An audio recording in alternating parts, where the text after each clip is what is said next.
Hello dear students, আজকের ক্লাসে আমরা আলোচনা করব জেমস রিভস রচিত দ্য সি কবিতাটিকে নিয়ে। দ্য সি, যার বাংলা অর্থ হচ্ছে সমুদ্র। এখানে কবি জেমস রিভস সমুদ্রকে একটি কুকুরের সঙ্গে তুলনা করেছেন। দেখো, কুকুর এবং সমুদ্র দুটো আলাদা আলাদা জিনিস, তবুও জেমস রিভস কুকুরের কিছু কিছু আচরণ এবং সমুদ্রের কিছু কিছু আচরণের মধ্যে মিল খুঁজে পেয়েছেন, এবং তিনি তার কবিতায় কোথায় কোথায় তিনি মিলটা খুঁজে পেয়েছেন সেটিও তিনি সেখানে ব্যক্ত করেছেন। তো মূল কবিতাটি শুরু করার প্রথমে আমরা কবির সম্পর্কে দু চার কথা জেনে নিচ্ছি। James Reeves 1909 to 1978। James Reeves তিনি জন্মগ্রহণ করেছিলেন 1909 সালে এবং মারা গিয়েছিলেন 1978 সালে। ওয়াজ আ ব্রিটিশ অথার, তিনি ছিলেন একজন ব্রিটিশ লেখক। Principally known for his poetry, প্রধানত তিনি বিশেষভাবে পরিচিত ছিলেন তার কবিতার জন্য, প্লেজ নাটকের জন্য, অ্যান্ড কন্ট্রিবিউশনস এবং অবদানের জন্য টু চিলড্রেন্স লিটারেচার, শিশু সাহিত্যে। অর্থাৎ জেমস রিভস তিনি কবিতার জন্য, নাটকের জন্য এবং শিশু সাহিত্যে তার অবদানের জন্য বিশেষভাবে বিখ্যাত ছিলেন বা পরিচিত ছিলেন। হিজ বুকস ইনক্লুড অ্যান্থোলজিস, তার বইগুলোর মধ্যে রয়েছে সংকলন, for both adults and children, বড়দের জন্য এবং ছোটদের জন্য, উভয়ের জন্যই। অর্থাৎ তিনি বড়দের জন্য এবং ছোটদের জন্য উভয়ের জন্যই তিনি বই লিখেছিলেন। He was also well known as a literary critic and broadcaster, তিনি বিশেষভাবে আরও পরিচিত রয়েছেন একজন সাহিত্য সমালোচক হিসেবে এবং সম্প্রচারক হিসেবে। এইবার আমরা মূল কবিতাটি লাইন বাই লাইন পড়ব এবং তার অন্তর্নিহিত অর্থ, ব্যাখ্যা কী আছে সেগুলো সমস্তটাই আমরা আলোচনা করব। তো চলো শুরু করা যাক। প্রথম স্ট্যান্জাটা আমরা পড়ছি। The sea is a hungry dog, সমুদ্র হচ্ছে একটি ক্ষুধার্ত কুকুর। এখানে কবি জেমস রিভস তিনি প্রথম লাইনেই বলছেন দ্য সি, সমুদ্র, ইজ আ হাংরি ডগ, সমুদ্র হচ্ছে একটি ক্ষুধার্ত কুকুর। তাহলে এখানে ডিরেক্টলি তিনি সরাসরি সমুদ্রকে ক্ষুধার্ত কুকুরের সঙ্গে তুলনা করলেন। এখানে যে কুকুর ক্ষুধার্ত, অর্থাৎ তোমরা দেখে থাকবে যে একটা ক্ষুধার্ত কুকুর কতটা হিংস্র হয়ে থাকে। সে যদি একদিন দুদিন খাবার না পায় সে কতটা হিংস্র হয়ে যায় খাবারের জন্য। তো এখানে সমুদ্রের হিংস্র রূপকে দেখানো হয়েছে। একটা ক্ষুধার্ত কুকুর যেমনভাবে হিংস্র হয়ে যায়, তার প্রকৃতি, তার স্বভাব, আচার আচরণ যেমনভাবে পরিবর্তন হয়ে যায়, সমুদ্রও কিন্তু সেই একটা হিংস্র রূপ ধারণ করেছে।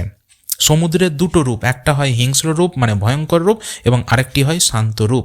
কারণ যখন সমুদ্রে বড় বড় ঢেউ আসে, সমুদ্র ভয়ঙ্করভাবে ফুলে ফেপে ওঠে, তার ঢেউ আছড়ে পড়ে, তখন সমুদ্রের এক ভয়ঙ্কর রূপ আমরা দেখতে পাই, হিংস্র রূপ আমরা দেখতে পাই। অপরদিকে আবার যখন বাতাস থাকে না, আবহাওয়া ভালো থাকে, তখন সমুদ্র আবার শান্ত হয়ে যায়। তো সমুদ্রের দুটো রূপ। তো আমরা প্রথম স্ট্যান্জার প্রথম লাইনেই সমুদ্রের যে হিংস্র রূপ সেটা আমরা দেখতে পাচ্ছি, এবং সমুদ্রকে প্রথমেই কবি একটা ক্ষুধার্ত কুকুরের সঙ্গে তুলনা করেছেন। জায়ান্ট অ্যান্ড গ্রে, জায়ান্ট মানে হচ্ছে বিশালাকার বা মহাকায়, অ্যান্ড গ্রে মানে হচ্ছে ধূসর। অর্থাৎ সমুদ্রকে তিনি একটি বিশালাকার ধূসর রঙের ক্ষুধার্ত কুকুরের সঙ্গে তুলনা করেছেন। সমুদ্র হচ্ছে একটি ক্ষুধার্ত কুকুর যে হচ্ছে বিশাল আকারের এবং ধূসর রঙের। সমুদ্র সীমাহীন জলরাশি, বিশাল আকার এবং ধূসর রঙের। আশা করছি দু লাইন বুঝতে পেরেছ। He rolls on the beach all day, সে গড়িয়ে চলে সারা দিন সমুদ্র সৈকতে। দেখো এখানে হি বলছে, হি মানে সে। এখানে হি বলতে কার কথা বলছে? হি বলতে এখানে সমুদ্রের কথা বলছে। সমুদ্রকে এখানে পার্সনিফাই করা হয়েছে, ব্যক্তিত্ব আরোপ করা হয়েছে। সমুদ্রকে এখানে একটি জীবন্ত সত্তা হিসেবে, একটা জীবন্ত প্রাণী হিসেবে কল্পনা করা হচ্ছে, যার কারণে তাকে হি বলা হচ্ছে। He rolls on the beach all day, সে সারাটা দিন ধরে সমুদ্র সৈকতে গড়িয়ে চলে। এবার এখানে বলছেন যে সমুদ্র সৈকতে কি গড়িয়ে চলে? সমুদ্র সৈকতে সমুদ্রের ঢেউ আছড়ে পড়ে। তো এখানে তিনি সমুদ্রকে শুধু সমুদ্র হিসেবে কল্পনা করছেন না, সমুদ্রকে তিনি একটা প্রাণহীন বস্তু হিসেবে কল্পনা করছেন না, সমুদ্রকে তিনি এখানে একটি জীবন্ত সত্তা হিসেবে কল্পনা করছেন।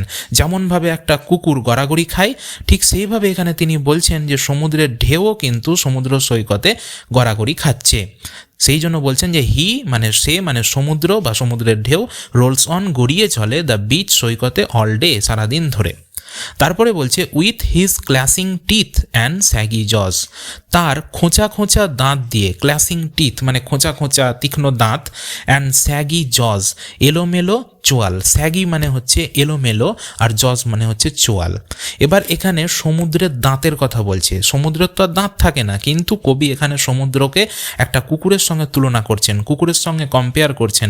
একটা কুকুরের দাঁতগুলোকে তোমরা যদি লক্ষ্য করো দেখবে যে কুকুরের তীক্ষ্ণ তীক্ষ্ণ দাঁত থাকে এবং এলোমেলো এবড়ো খেবড়ো দাঁত থাকে। তো এখানে তার দাঁতের সেই যে কল্পনা, কুকুরের দাঁতের কল্পনা তিনি করছেন সমুদ্রের ক্ষেত্রেও, যে সমুদ্রেরও তিনি মনে করছেন যে সমুদ্রেরও এরকম খোঁচা খোঁচা দাঁত আছে, কুকুরের মতন এলোমেলো চোয়াল রয়েছে, এবং সেই দাঁত দিয়ে সমুদ্র কি করছে, আওয়ার ঘন্টার পর ঘন্টা ধরে হি নজ, সে চিবোচ্ছে, নজ মানে চিবোচ্ছে, সমুদ্র বলছে চিবোচ্ছে। এখানে আমি আগেই বলেছি যে তিনি সমুদ্রকে এখানে কুকুরের সঙ্গে তুলনা করেছেন, যেমনভাবে কুকুর চিবোয় সেইভাবে এখানে বলছে যে সমুদ্র সে ঘন্টার পর ঘন্টা ধরে চিবোচ্ছে। নজ মানে হচ্ছে চিবোনো, কি চিবোচ্ছে, the rumbling tumbling stones, rumbling মানে হচ্ছে গুড়গুড় শব্দ করা, আর টাম্বলিং মানে হচ্ছে গড়াগড়ি খাওয়া, আর স্টোনস মানে হচ্ছে পাথর। তো যে পাথরগুলো গড়াগড়ি খাচ্ছে, গুড়গুড় শব্দ করছে, সেই পাথরগুলোকে চিবিয়ে খাচ্ছে ঘন্টার পর ঘন্টা ধরে। আসলে এখানে বলতে চাইছে যে সমুদ্রের ঢেউয়ের মধ্যে ছোট ছোট পাথর থাকে এবং সেই পাথরগুলো বারবার ঢেউয়ের আঘাতে ওঠানামা করতে করতে সেগুলো ক্ষয়প্রাপ্ত হয়।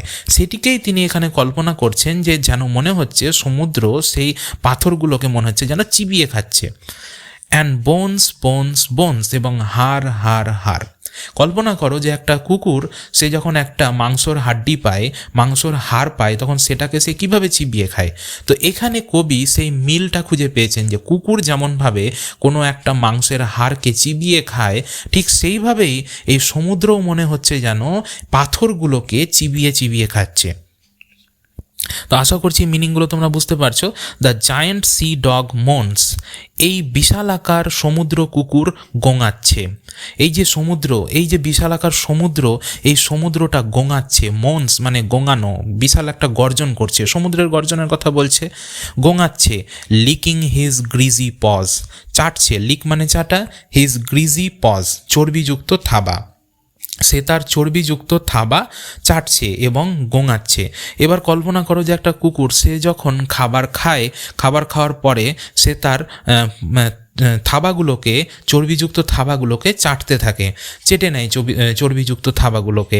এখানেও কবি কিন্তু মনে করছেন এই সমুদ্রটাও একটা কুকুরের মতন, এবং এই সমুদ্র খাওয়া দাওয়ার পর মানে এই পাথরগুলোকে চিবিয়ে খাওয়ার পর যেন মনে হচ্ছে সেও তার চর্বিযুক্ত থাবাটা চাটছে, যেমনভাবে কুকুরেরা করে থাকে। তো প্রথম স্ট্যাঞ্জাটা হয়ে গেল আমাদের। এরপরে সেকেন্ড স্ট্যাঞ্জাতে, and when the night wind roars, এবং যখন রাত্রির শীতের বাতাস গর্জন করে। এবার রাত্রেবেলায় একটা জিনিস লক্ষ্য করবে যে সমুদ্র অঞ্চলে যেখানে সমুদ্র থাকে সেখানে শীতের রাত্রিবেলায় বাতাসের গর্জন শোনা যায়। তো সেই জন্য বলছে যে অ্যান্ড হোয়েন, এবং যখন দ্য নাইট উইন্ড রোডস, যখন রাত্রের বাতাস গর্জন করে, এবং রাত্রের বাতাস যখন গর্জন করবে, বাতাসের প্রবাহ যখন বেড়ে যাবে, তখন সমুদ্রের ঢেউ কিন্তু বেড়ে যাবে, সমুদ্র একদম উথাল পাথাল করবে, সমুদ্রের বড় বড় ঢেউ আসবে এবং সমুদ্র তটে আছড়ে পড়বে।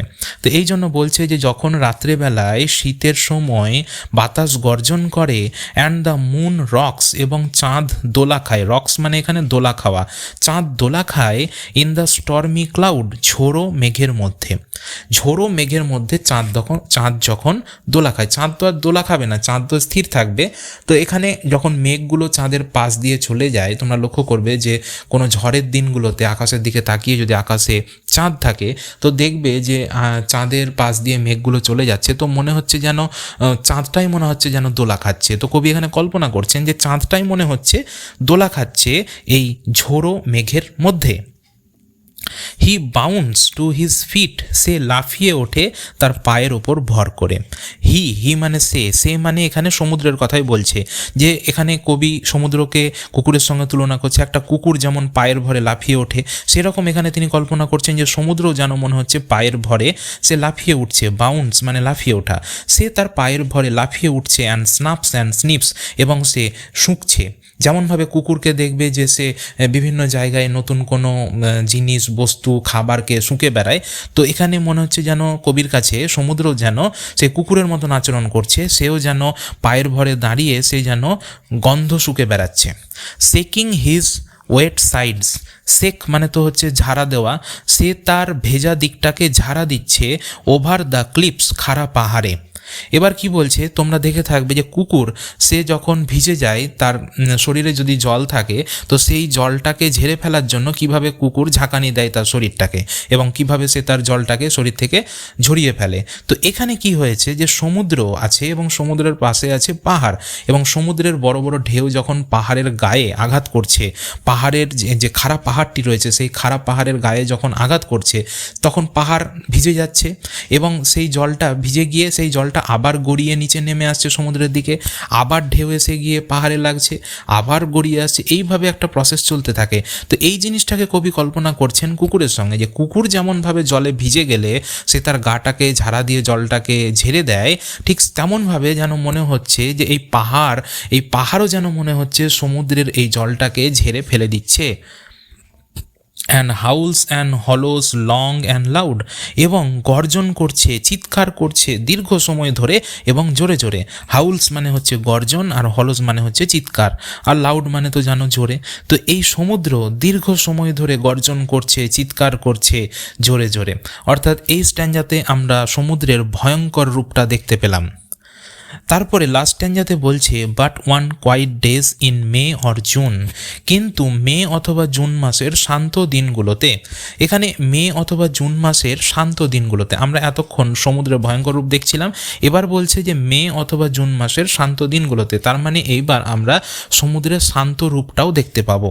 তো মে অথবা জুন মাসের শান্ত দিনগুলোতে when even the grasses on the Dune, এমনকি যখন ঘাসগুলো বালিয়ারির মধ্যে, অর্থাৎ ডিউন মানে হচ্ছে বালিয়ারির মধ্যে যে ঘাসগুলো রয়েছে সেই ঘাসগুলো play no more their reedy tune. Play no more, play মানে এখানে খেলা নয়, প্লে মানে হচ্ছে এখানে বাজানো। প্লে নো মোর, তারা আর বাজায় না দেয়ার রিডি টিউন, তাদের নল খাগড়ার সুর।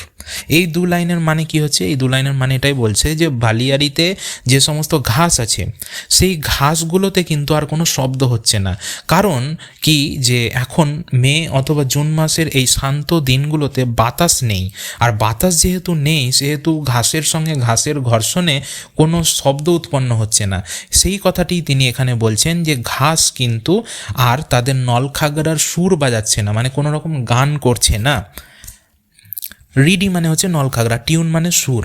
With his head between his pause, তার মাথাটিকে দুই থাবার মধ্যে রেখেছে। তোমরা কল্পনা করো কুকুর যখন ঘুমোয় তখন তার দুই থাবার মধ্যে মাথাটাকে রেখে দেয়, দিয়ে ঘুমোয়। তো এখানে ঠিক সেইভাবেই সমুদ্রকেও তিনি কল্পনা করছেন যে এই সমুদ্রও সে যেন তার দুটো থাবার মধ্যে মাথাটিকে রেখে দিয়েছে। হি লাইজ, সে শুয়ে রয়েছে, মানে সমুদ্র এখানে শুয়ে রয়েছে। অন দ্য স্যান্ডি সোর্স, মানে হচ্ছে স্যান্ডি মানে হচ্ছে বালুকাময়, আর সোর্স মানে হচ্ছে তীর। সে শুয়ে রয়েছে বালুকাময় তীরে। সে শুয়ে রয়েছে মানে কে শুয়ে রয়েছে? সমুদ্র শুয়ে রয়েছে বালুকাময় তীরে। সো কোয়াইট, এতটাই শান্ত। হি স্কেয়ার্সলি স্নোর্স, সে কদাচিৎ নাক ডাকে। স্নোর্স মানে হচ্ছে নাক ডাকা, সে কদাচিৎ নাক ডাকে, তার মানে তার নাক ডাকার আওয়াজ আর শুনতে পাওয়া যাচ্ছে না। সমুদ্র এতটাই শান্ত হয়ে গেছে। ঠিক যেমনভাবে একটা কুকুর প্রচণ্ড শান্তভাবে ঘুমিয়ে পড়ে, এতটাই শান্তভাবে ঘুমিয়ে থাকে কিছু কিছু সময় যে তার নাক ডাকার আওয়াজটিও পাওয়া যায় না, ঠিক সেইভাবেই মনে হচ্ছে কবির কাছে যে এই সমুদ্রও যেন সেই কুকুরের মতোই চুপচাপ শুয়ে রয়েছে, তার নাক ডাকার আওয়াজটিও পাওয়া যাচ্ছে না। তো এখানে আমাদের কবিতাটি শেষ হয়ে গেল। তো আশা করছি এই কবিতাটির বাংলা অর্থ এবং এর ব্যাখ্যা ও বিশ্লেষণ তোমরা বুঝতে পেরেছো। ভিডিওটি যদি তোমাদের ভালো লাগে অবশ্যই একটি লাইক করে দিও এবং বন্ধুদের সাথে শেয়ার করে দিও, এবং চ্যানেলটি অবশ্যই সাবস্ক্রাইব করে দিও, এবং কমেন্ট সেকশানে তোমরা জানিয়ে দাও তোমাদের ভিডিওটি কেমন লেগেছে এবং পরবর্তী কোন টপিকের উপরে তোমরা ভিডিও চাও সেটিও তোমরা আমাকে কমেন্ট সেকশানে জানিয়ে দিও। কোনো জায়গায় যদি বুঝতে অসুবিধা হয় সেটিও আমাকে কমেন্ট সেকশানে জিজ্ঞাসা করতে পারো। আজকের মতো ক্লাস এখানেই শেষ হচ্ছে। সকলে ভালো থেকো এবং সকলকে ভালো রেখো। পুরো ভিডিওটি দেখার জন্য সকলকে ধন্যবাদ।